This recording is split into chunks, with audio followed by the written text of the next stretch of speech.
Well, hello. It's been just a little bit since I've done a video, and I want to start the video by saying it's been a good week. It's been a good week. Not a perfect week, but a good week. And I'm recognizing that. Like,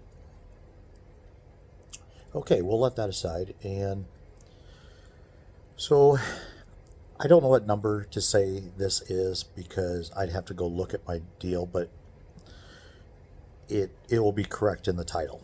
But this is the next uh, video in the He Loves Me, Loves Me Not series. This takes place at the final home uh, until Dad's death. Okay. So, and that's kind of what this series really is about, is the relationship of me and my siblings to my father and mother and just all the dynamics of that. Um, so I want to start by saying I love my dad. I do. I really, really do. And if there was, my intent is not to deface him or devalue him or make less of him or speak evil of those who've passed. It's none of that. It's more of the truth needs to come out. It needs to be said so that I can let it go. I can release it.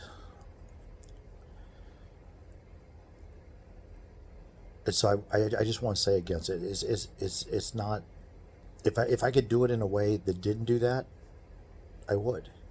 But they're the facts, and unfortunately the facts are what they are, and they don't paint the best picture. So we were on Ensenada Street at this time, which is also where the last video is.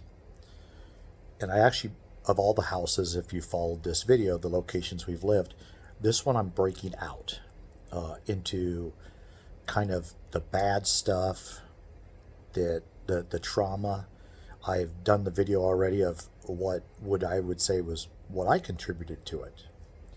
Not necessarily things I'm proud of, but they are my past. They're there, and they are what have shaped me, and they would have also influenced this time period. So I'm owning that. But this one's going to talk about the ugliness. See, we're in a brand new subdivision with brand new homes, and these were not cheap homes. These are, it was a very, very nice neighborhood for its time. You know, kind of keeping up with the Joneses. It's the Joneses neighborhood. In fact, the next door neighbors were the Joneses, which is kind of funny. So I don't know where to get in. I can go straight gusto and lay it out there to set the tone, or I could go light and work up. I'm going to go gusto. If there's any way I want to convey what we had to live through, I this is usually what I share. This this sums up the the worst of it. Okay. So, let's go. My my brother Josh during this time period got it the worst of all of us. And as I've shared in my other videos, very early on in this abuse, I I picked up the role as the provider or protector, the protector. And there was a lot of things I admitted to and owned, even though I didn't do them, because of two reasons. One, to protect the other three. Number two, it was the fastest way to get to his love, the remorse love. You got beat, or some other psychological game that he dreamt up for that day. And when it was over, It was almost, he never said it was wrong what he did. No, no, no, no. But you knew because he uh, he changed. It was like it would be like a light switch, and it was nice. Even though I knew it was wrong, it was still love. And quite honestly, you would take it wherever you could get it. But with that said, I would say I took most of the abuse. Not because I'm a superhero, but I did. But there came a time where I couldn't protect Josh. Because of the situation, I couldn't say that I did it. I couldn't really stand in the way between the punisher and the one receiving the punishment, because it was clearly not mine. And what that was is Josh wet the bed. Perfectly normal. I mean, it was. He might have been getting a little bit too old for it by some people's standards, but definitely he's in some type of average. And Dad had no time for that. And the problem wasn't going away. That was a bad combination. And I'll tell you how the game began. The game began is he would have to sit in timeout on his bed for a certain amount of time. Okay, that seems reasonable. I don't know what you, the audience, think is a reasonable amount of time, if it's a half hour, hour. But he started out more around the 2 to 4 hour mark for the timeouts. Would you believe that did not fix the bedwetting? No, no, no, no. Well, we got to kick our game up. All right, I'm sure it's funny how fast I switched right there. I'm not gonna cry. um,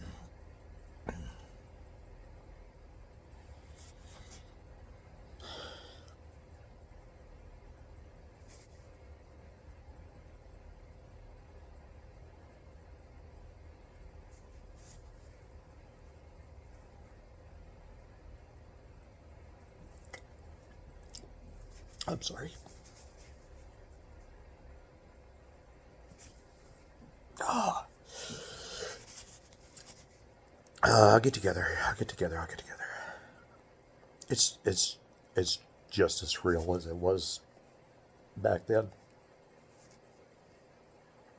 and it wasn't even being done to me.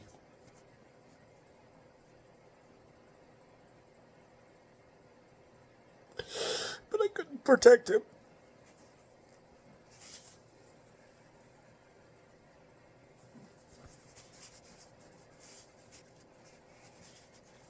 I hated it. I hated it. I hated it.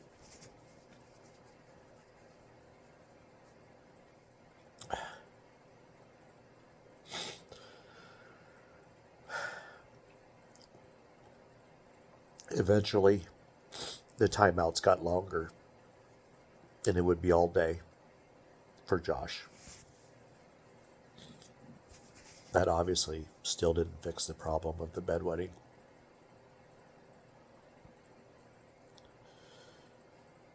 So then, what Dad did next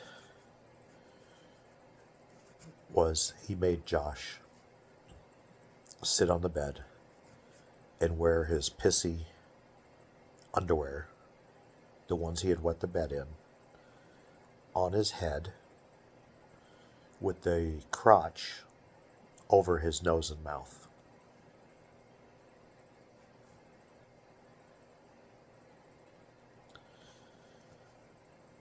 He'd have to be that way for 4 to 6 hours.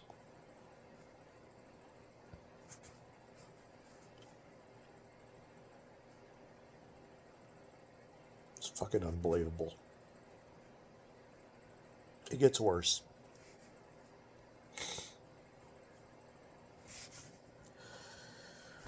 That that didn't work.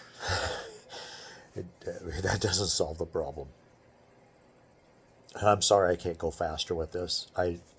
I'm sorry, it just totally is real. Just as just as real as it was in those days.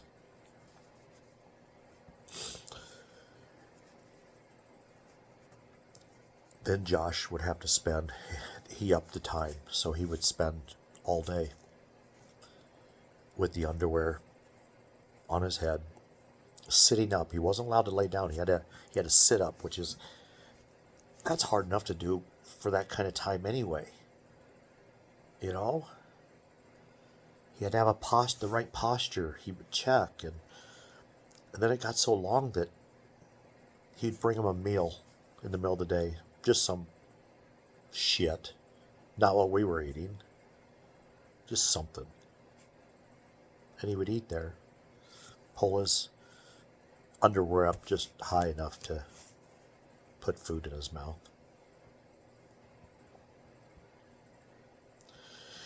I would love to tell you that was all, but it wasn't. The problem didn't get better, which it's not by that, and Dad upped his game. So our bathroom down there, we on that side of the house is a 5-bedroom house, and all the 4 bedrooms are right in a row, entering each into a hallway. And they had their master bath, off their master bedroom on the complete other side of the house. It's actually a beautiful layout. So there was, when you were in the hallway, there was 2 bedrooms to one side, and there was 2 bedrooms to the other side, and the bathroom was basically in the middle. All of them were accessible from the hallway, the common hallway. And the bathroom was kind of a neat deal, especially for that time period, because it had a double sink in it and a full mirror, just as wide as a double sink would have. And behind you, was all closet, bifold doors and a closet. And there was a door to get into that area. And then there was a door to get into the next area. The next area had the toilet, and it also had the tub shower. The flooring in the toilet area was linoleum directly over concrete, and the other area was carpet, like the majority of the other parts of the house and bedrooms. So this is how it went. Josh, every time he went to bed, same underwear procedure, except now he was required to stay in the toilet portion of the bathroom with the door shut.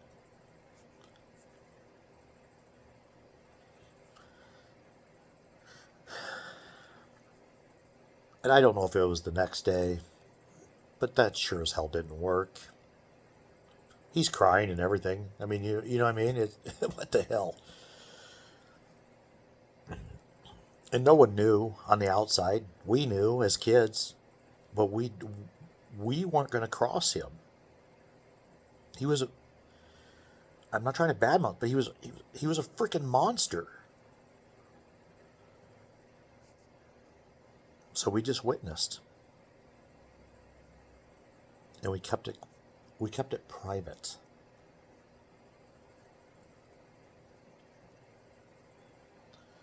Eventually, Josh started getting his meals set on the floor, the door shut again. Most of the time with no silverware, just like you would do a dog. In fact, that was referenced. He was a dog.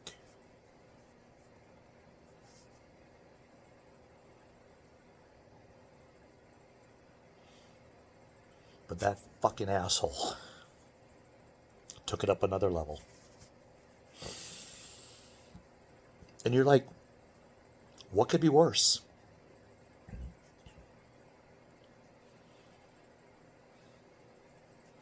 This was a different day because it's just kept going. And it was probably noonish or something. And just like the other times before, some type of substance was put on a plate or a bowl or whatever and kind of slid across that floor next to him, and the door shut. Except it was different this time. And for a few times after.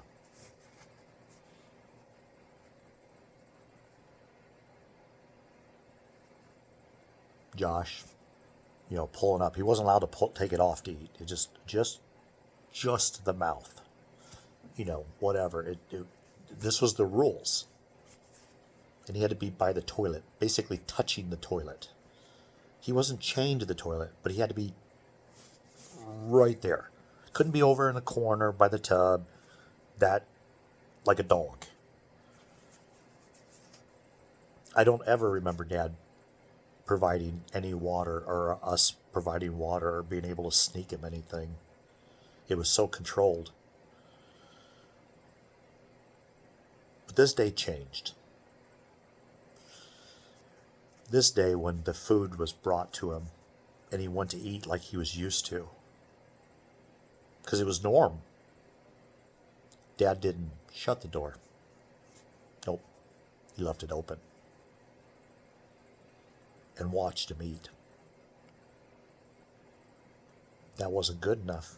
No.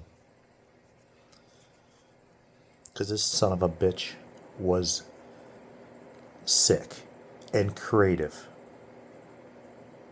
And I'm still not talking bad about the man I love, but I am talking bad about whatever the hell that thing was that we were living with.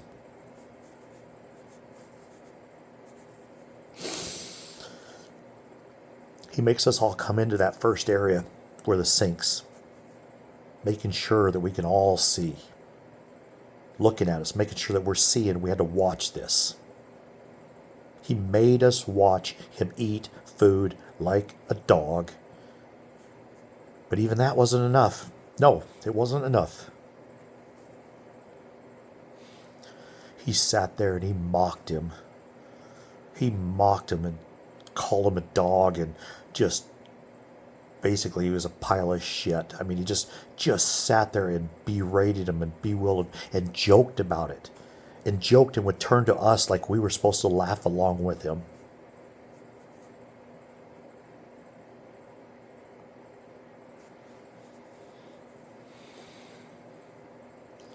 Sorry, it gets me a little fired up. There's still some stuff in there if you can't tell.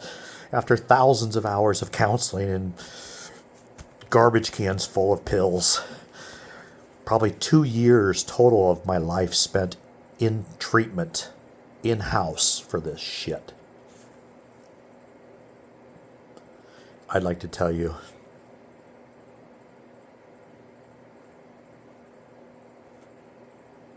I didn't laugh. But I think I did. Because it was expected.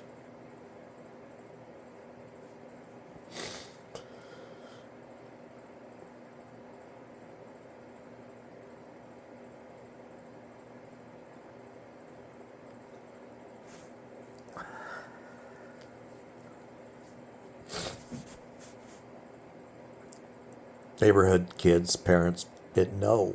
We kept all this crap private. We were trained from the beginning.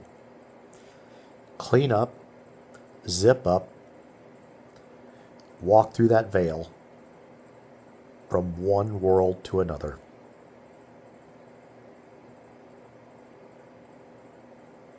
And we obeyed.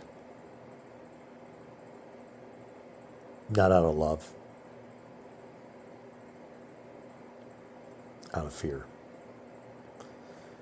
And quite honestly, sometimes fear of our lives. I would say that would be very, very, very, very accurate.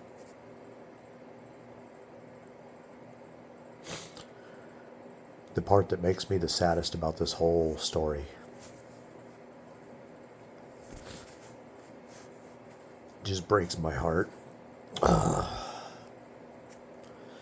When my other brother, the older brother, that Lucas,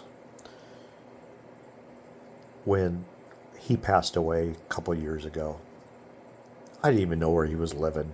These guys have been in and out of prison. In and out of prison. We're not talking like one time. It was like they had a punch card. Drugs, alcohol, living on the streets, homeless, all this. These two boys did. Lucas was starting to get himself turned around, but he died young. And when we went out to Utah, me and my wife, to go to the funeral and love on a spouse, we knew the spouse from the old neighborhood, just to love on her and her family, and that's a lot at that age. We decided to see if we could reach out to Josh and my stepmother, Jeannie, that we could touch base with them, just see them, how you doing? No judgment, no nothing. In fact, if anything, I was kind of trying to dress down. I was trying to be a little more slum, and I don't know, just, I don't want to say relatable, but so I didn't look like such the stark contrast that there was. It was hard to get a hold of him. These guys are, they all have phones, but we finally did get a hold of him. And after many, many, many confusing attempts, we met at Taco Bell in the morning, because I'm finally like, we're leaving town, man. I want to see you, kind of this night thing. And he's just not showing up, and da-da-da, and excuses. And he showed up.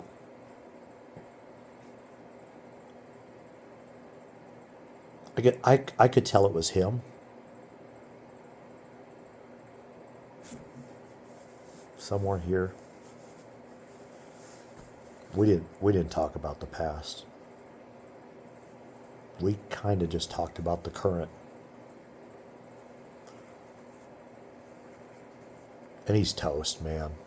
I don't know if he'll get out of where he was, like, I will sum it up with saying he's had a very, very hard life. And it was very, very, very hard. I mean, I didn't convey that. I hope I did not convey that with my face, because I accepted him as he's my brother, and whatever. I don't care. But it was hard. And my wife, when we got in the car to leave, we talked about it, and it was heartbreaking.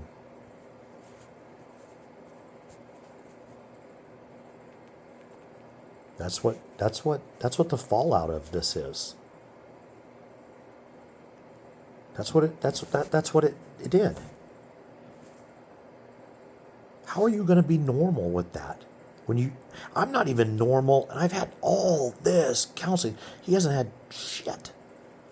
Maybe some in prison, I don't know. It isn't working.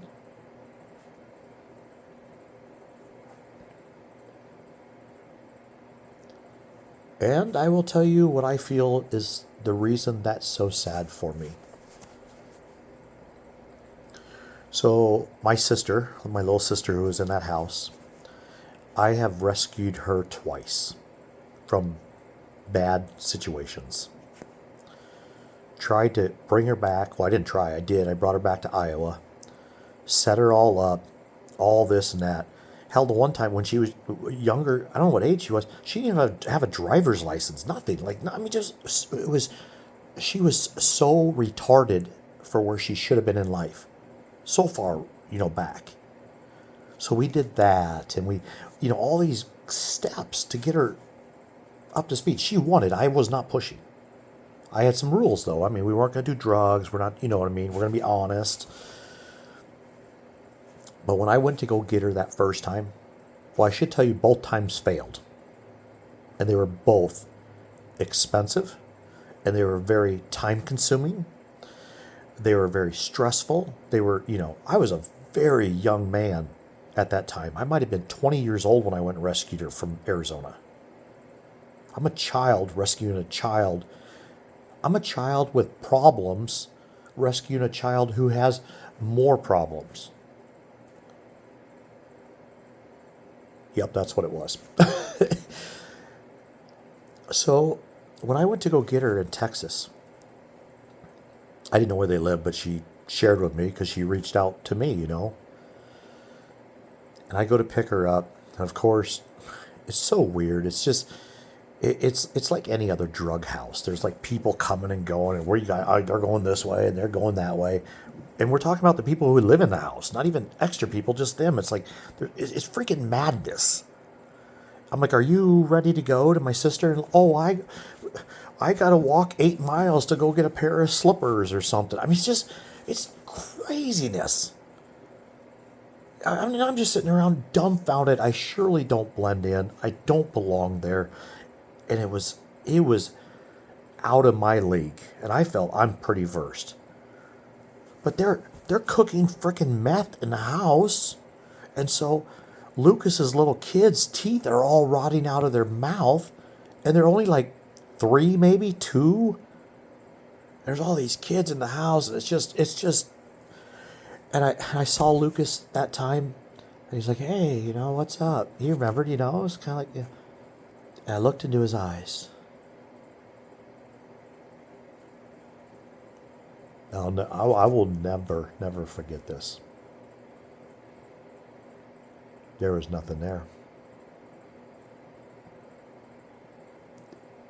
It was void of all life. It was an empty carcass that somehow could move around and kind of speak. Living in a house where you're cooking meth on and on and on and off and doing meth, doing coke, doing weed, doing, every one of these people in the house are done. They're done.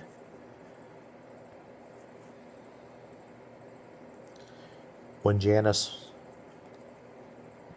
my little sister, who I was going to get, was gone, getting slippers or a back, who the hell knows? It was ridiculous. I've just traveled 28 hours to go get there. All this other hoops I had to do, and her ass ain't even ready. So I'm outside. Josh is outside. I really couldn't be in the house. You could smell it. It was. Man, all these people watch these zombie shows. No. I don't follow those because I saw it. I saw the real zombies. That's what they are. They were freaking zombies. And it just sucked every bit of life out of me. Not because of the talking. I don't know how it did. It just I don't know how to explain it. It was just like those eyes were hollow and energy's going into their eyes. And those poor kids, those poor freaking kids. There must have been 3 or 4 running around that house of varying ages. I was mad. I was sad. I was depressed. I was overwhelmed.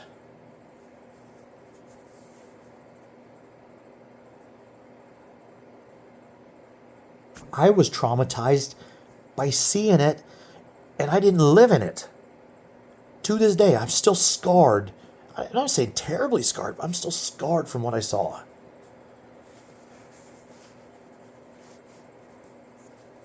Josh is outside. I'm outside. Of course, he's either smoking or doing weed or whatever they're doing. It's just madness. And we're talking for a little bit. And he's like, oh, yeah, kind of starts in easy with, so, Janice is going with you. I said, yeah. It's kind of what the big truck is about. No, I don't know, but yeah. And I know I've taken a while to get to this point. But I want you to know this is more for me and less for you, but for you if it can benefit you in any way. Josh I'll never forget his tone of his voice.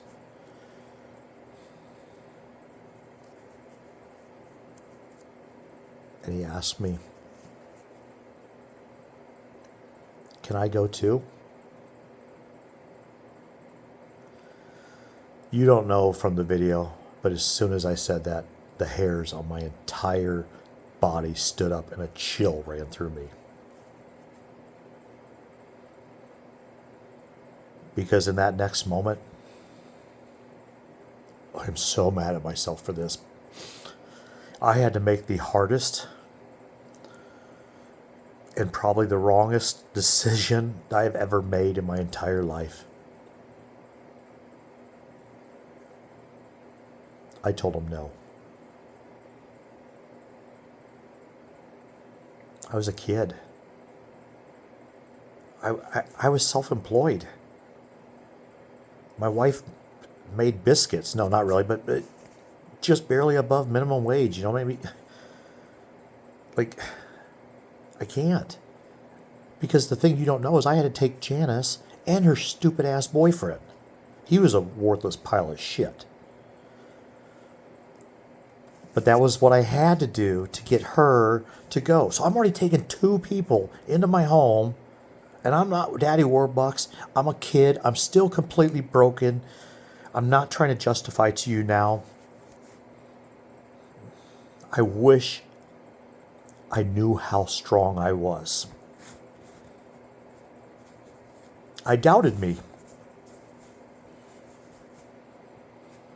I wish if that self could have looked at my future self to see just how damn strong I am when I put my mind to it. If I would have known that, I would have told him yes. I would have told him yes. In a heartbeat.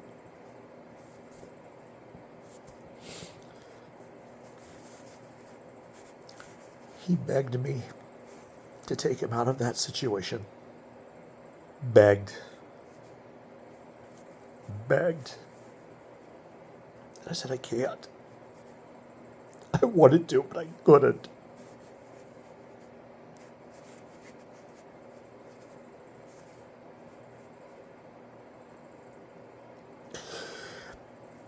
I don't know that it would have turned out better. I don't know. But I'm pretty sure it would have.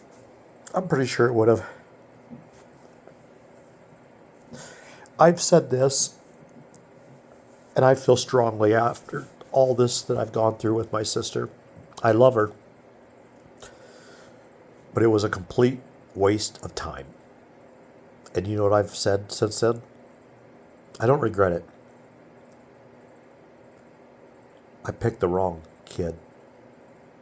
I really, really, really, to my core, believed I picked the wrong one.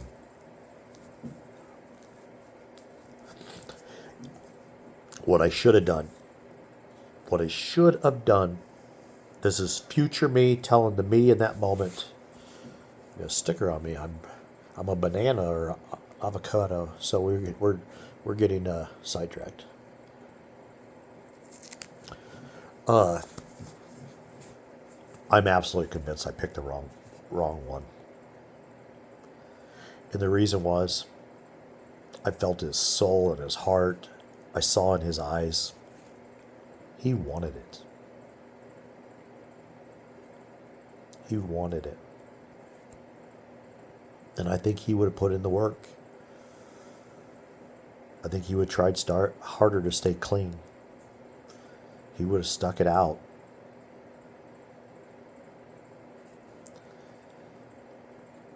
That's my feeling. I picked the wrong one.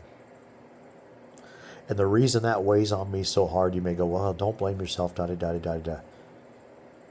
I'm going to help connect the dots for you. Remember, I was the protector. That was my role, which is why I've rescued my sister twice.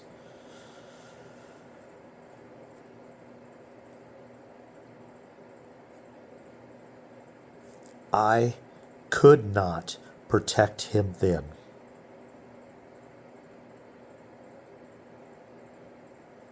with the underwear business, but I could have protected him then. That's why it was so hard. I mean, he was really the only one that I couldn't protect in all those days in that house because that was such his issue. What was I going to do? Oh, I laid in his bed and I wet it. I can't get in that.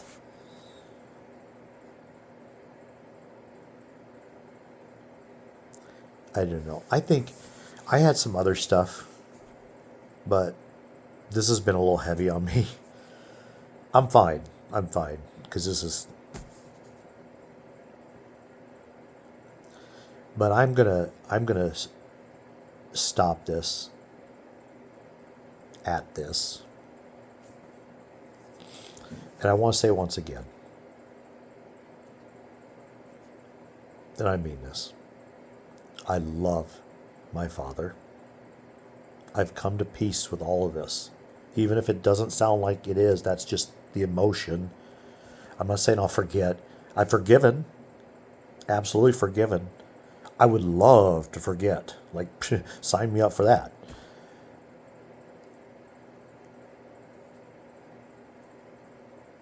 I pray to God for him. Not for like protection or whatever.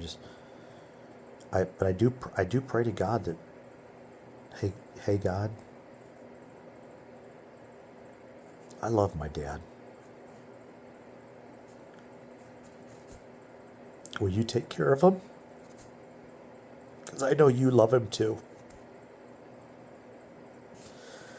And part of me, because we got glimpses of the other,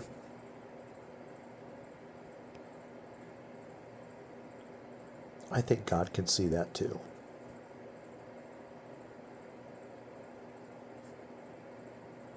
That little, the part that everybody else got to see besides us inside those walls.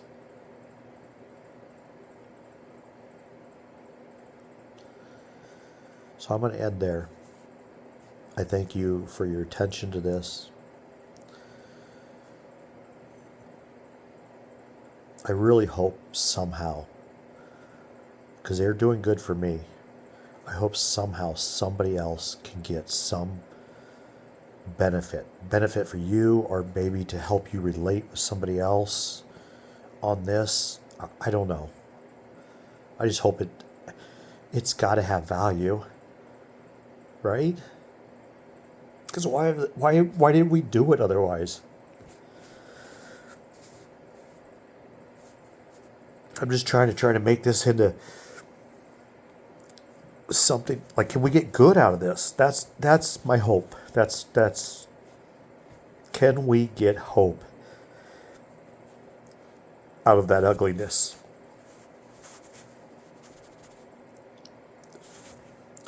Whatever time of day you're watching this, I hope that you